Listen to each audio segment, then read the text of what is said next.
Hello, everyone, and welcome to the Literacy Views Valentine's Day special, Takeaway Tuesdays.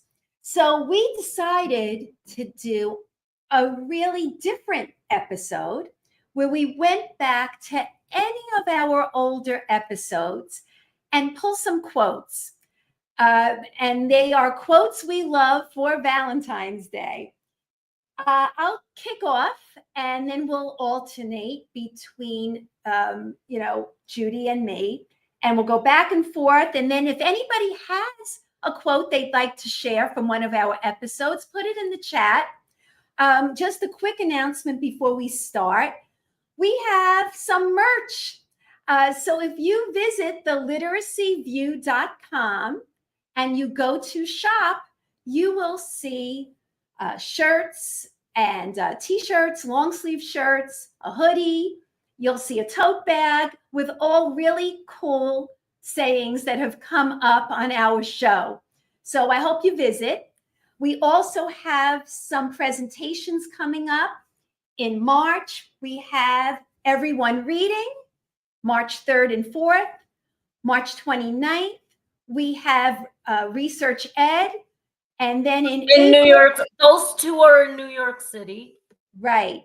And then in April, we have the World Literacy Summit, April 7th to 9th. So we're super excited. Hope we meet some of you. Don't hesitate to come over and introduce yourself. We'd love to meet you.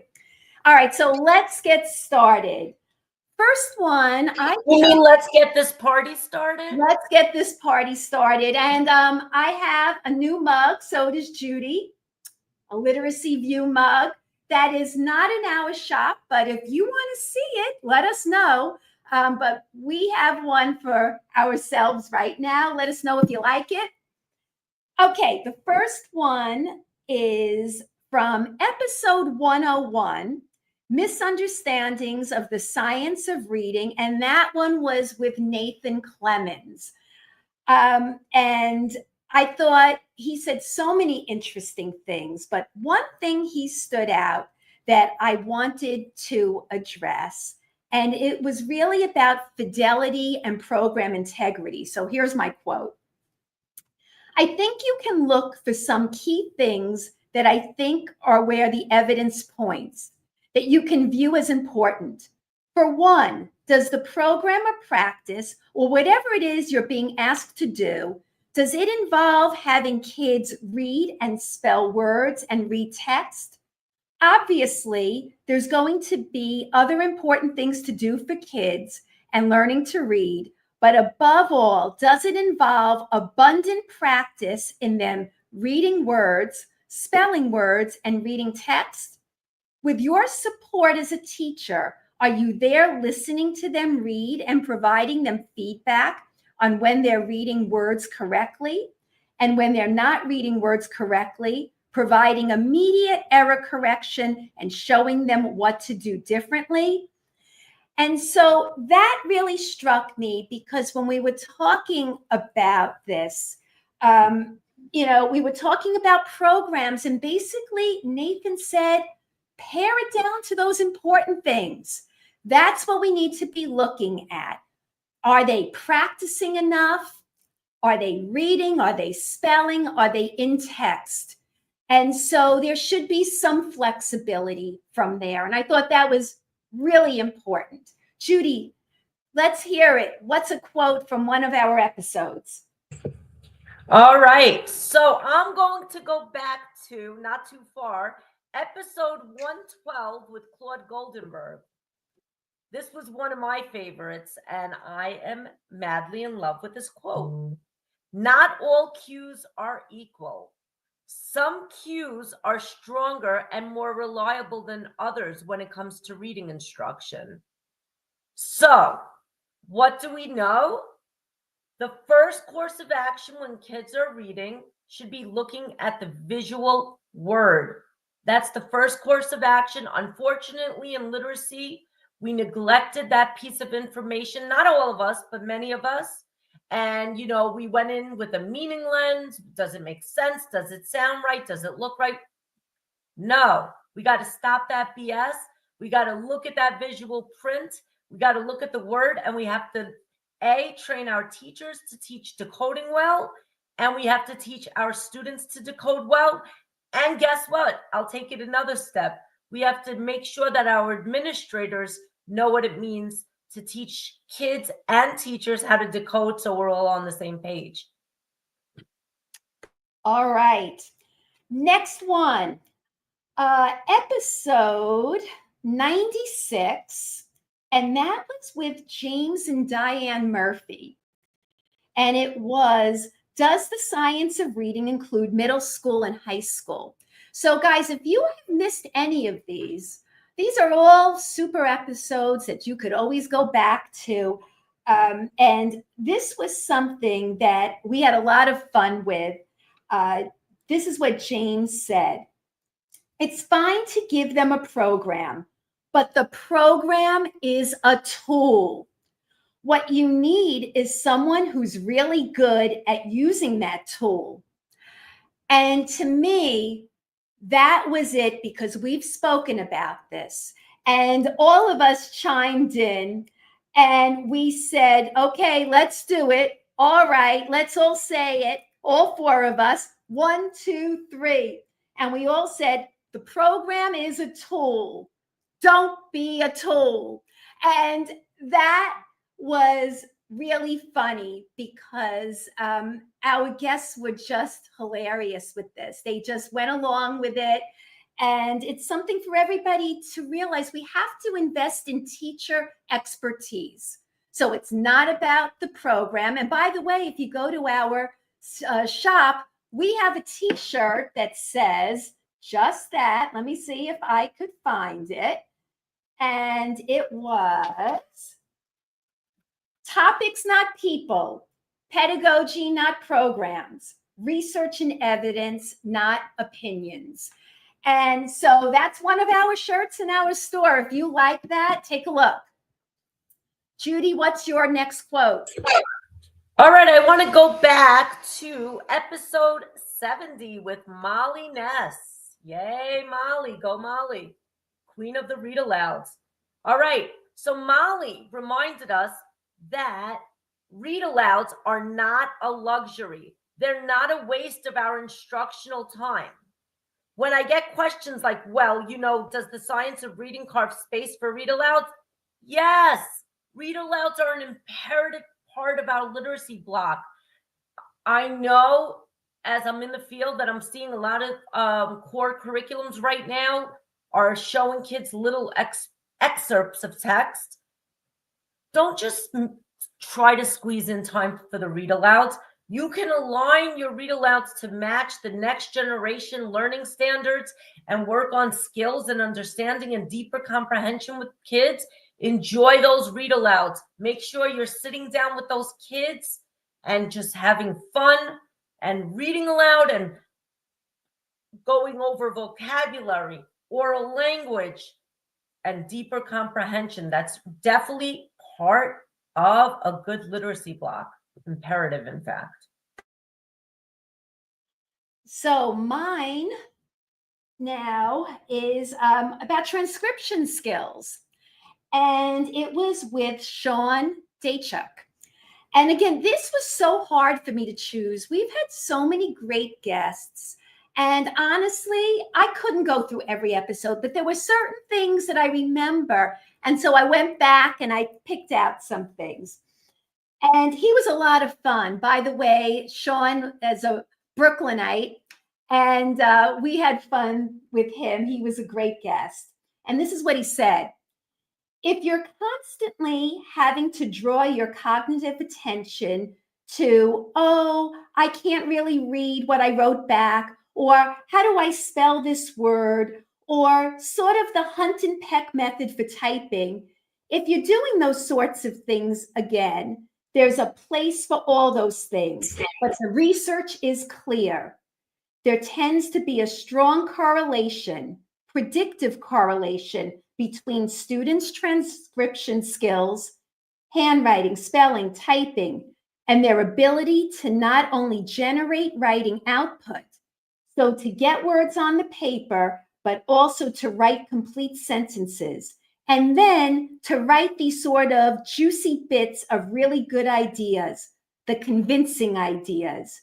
We need to be able to help students draw their attention to those things and to develop automaticity with these really foundational skills. So I thought, with all the talk we do about writing, we cannot forget that all those types of things will hold kids back if they can't remember how to write a letter, if they have trouble forming the letter, if they have to hunt all over a keyboard. All this wastes precious time and takes away from the message that they want to say in writing. So thought that was a really good one. Judy, you're up. All right, episode 102 with Nathan Clemens. No more guessing words. We don't guess in literacy. I'm doing a workshop with my teachers tomorrow. I was actually playing with ChatGPT, and ChatGPT put the word guessing into my notes, and I was like, no! So there's no more guessing words. Students should rely on decoding skills and the alphabetic code rather than guessing. Literacy is not a guessing game. Orthographic mapping is key. Teaching kids how to decode words and know those word patterns, knowing what Faith always talks about, and now something I got passionate about, flexing that vowel and knowing those word parts, syllable types, no syllable types, but knowing how words work, being able to decode, being able to slide through a word when you get to a trouble spot and take what you're learning in phonics and apply it into text. Nathan's on the ball with that. So what did he say? One more time. No more guessing words. Short and sweet, right, Judy? It's that simple. Just we have to look through the word, all through the word. Okay, the next episode I have is Holly Lane, and that was episode 63. Does expensive mean better quality? Because we know that UFLI is a really effective program. It's not expensive and it works, just like a lot of other programs that we've talked about that really don't cost very much, if anything, or very little. And yet we know they work. So we were talking to Holly, and one piece of advice that she said that I thought was hysterical, coming from Holly Lane, she told publishers that they should stay in their lane. And this is what she said. So we're doing what I wish other publishers would do. And that is, we're staying in our lane.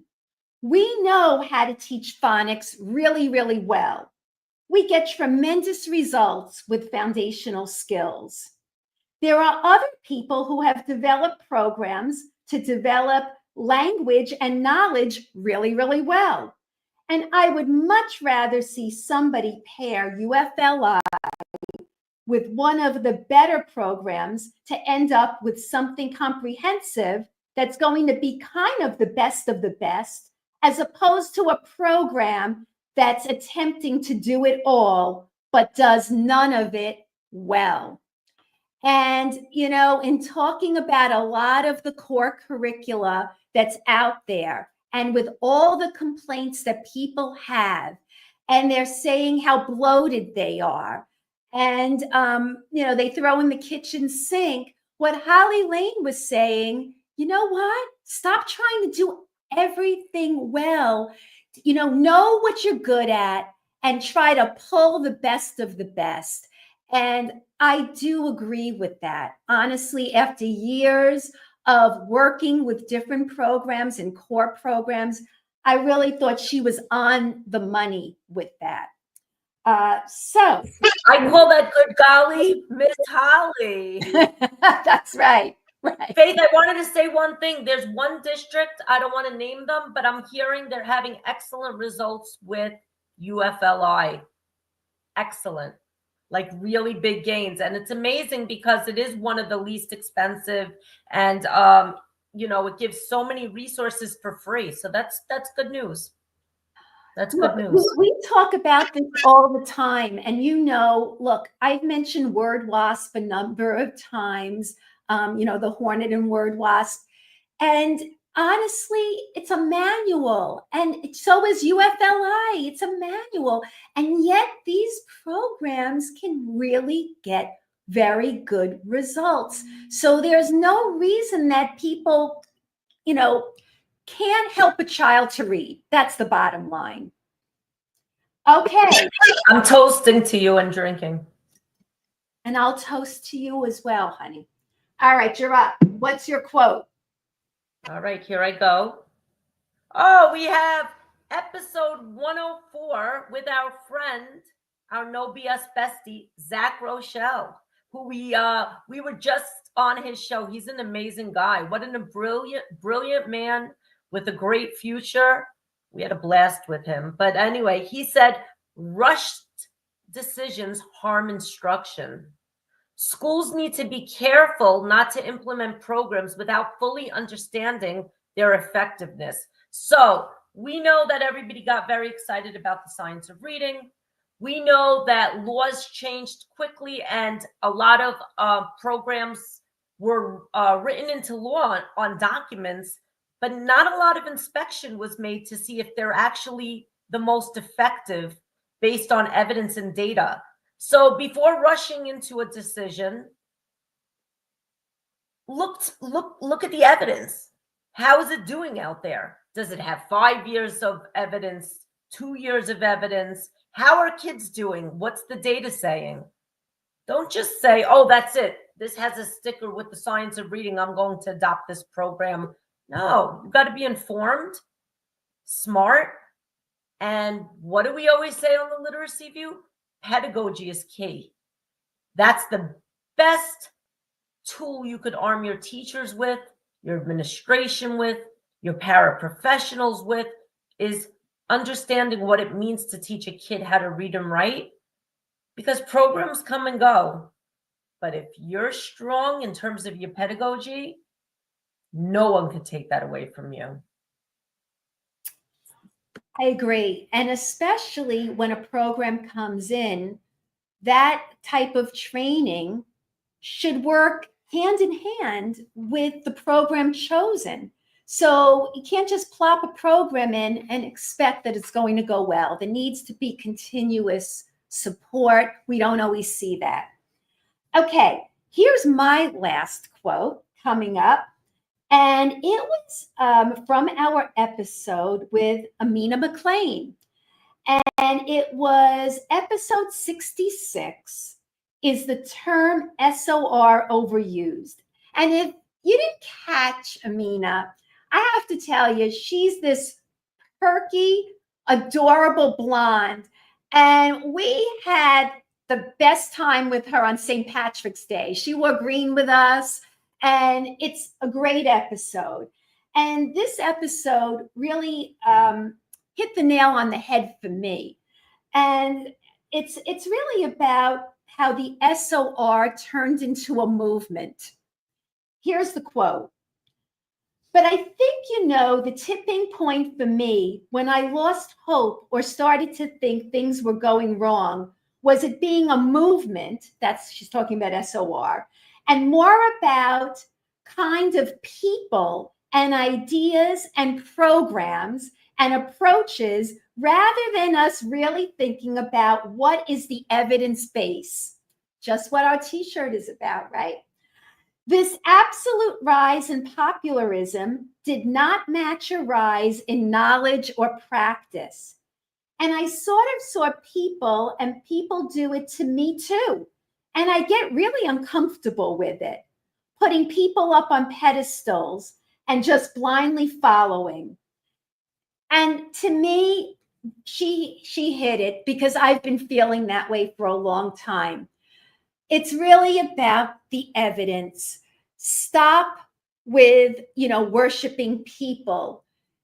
There are inexpensive programs. There are strategies that hold up over time.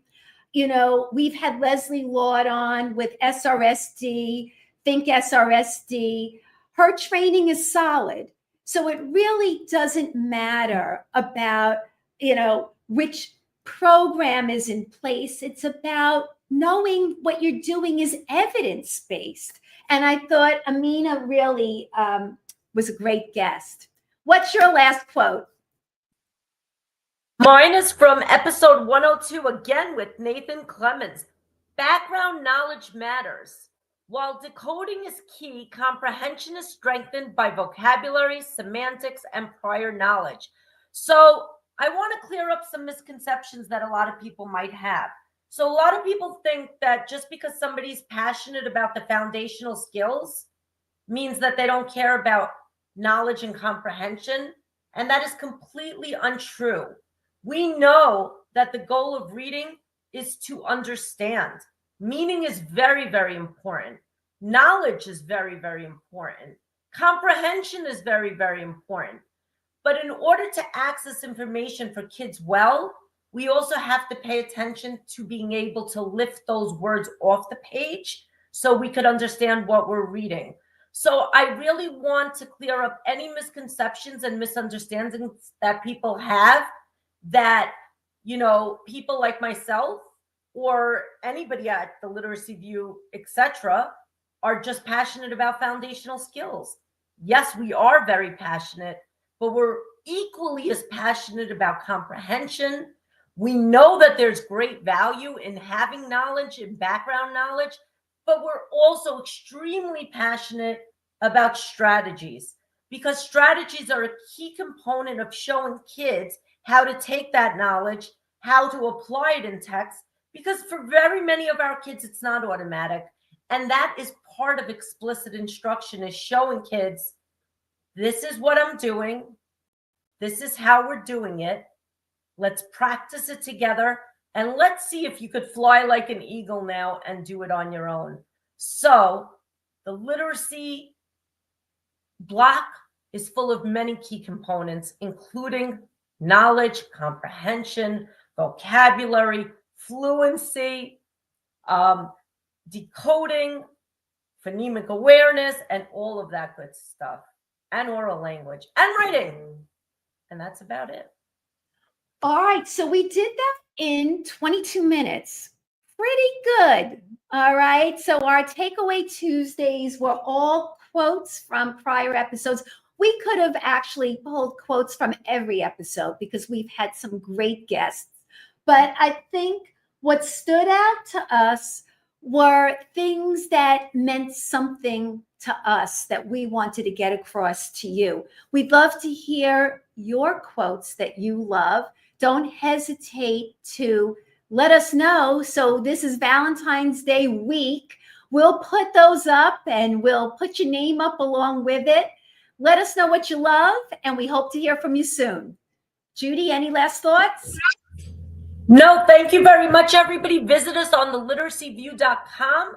Coming soon, Faith and Judy will also be having consulting services. Woohoo! Our podcast will remain free, as always, because we're changing lives one view at a time.